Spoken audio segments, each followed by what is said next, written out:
Facts. My name is Daniel Gardner. I consider myself, I guess, a creative wanderer.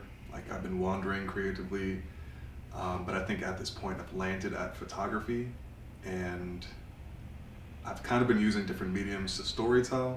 So whether that be writing or photography, video, but in this moment I'm really interested in like learning culture and exploring culture, especially in my local area in the Bronx. So I'm using photography. So Daniel Gardner, I'm a photographer, videographer, writer, and my connection to the Bronx, I was born in the Bronx, and I lived in Wakefield for most of my life, well, most of my childhood, I would say. And then I went to high school in the Bronx, but at some point I moved to Mount Vernon, which is right outside the Bronx, which is very similar, except we don't have any trains or like city buses or anything like that. We have our own Westchester bus, but it really looks like the Bronx in some areas, and it feels like the Bronx.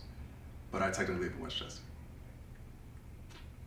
I love that the Bronx is like by nature and like connected with different parts of the world. Like it's a global town in a sense.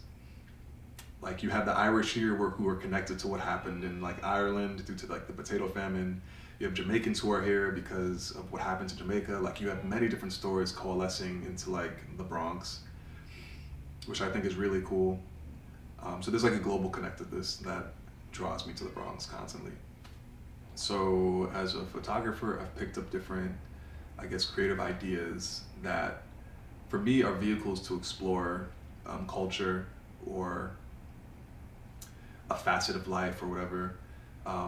One of those is called This is the Bronx, and it came after I realized that like after growing up in the Bronx for a portion of my life, going to school in the Bronx and interacting with the Bronx for a large part of my life, I felt like I didn't know much about the Bronx. Outside of Wakefield, I don't really know the South Bronx too well, or Riverdale, or pretty much any other part of the Bronx. So on free days, I would go out and just with the camera, I would explore the area. Like I would intentionally walk around, get a feel for it. Before I would go out there, I would like look on my phone, like look on Wikipedia and just like look up history, like what are notable places I can visit, landmarks, and I would make a point to like go to those places. And on the way, I would usually like run into people. I would say hi to certain people, and they would like we spark conversation, and I would either take portraits of them or just like ask them where should I go next. So through that, I've gotten like cool photo opportunities like out of nowhere, like because I usually send people the photos afterwards. They're like, oh, that's dope. Like you should do this with my friend. So that leads into freelancing gigs, which is cool. That's how I got started. Like so I remember I got laid off from a job, and yeah, it sucked. And that day, something told me to go to Best Buy and get a camera. You know what it was? I had an idea I have a business idea to document culture, and like I told you about. And that day I was like, you know what, I'm gonna start this idea, and I need a camera to do that. So I got the camera, and then I was in the process of learning how to use the camera. And as I was doing that, I would just like I would just walk around the city and just like whatever made me feel something, I would take a picture of it. And eventually I wanted to, eventually I used this to document, like to tell stories.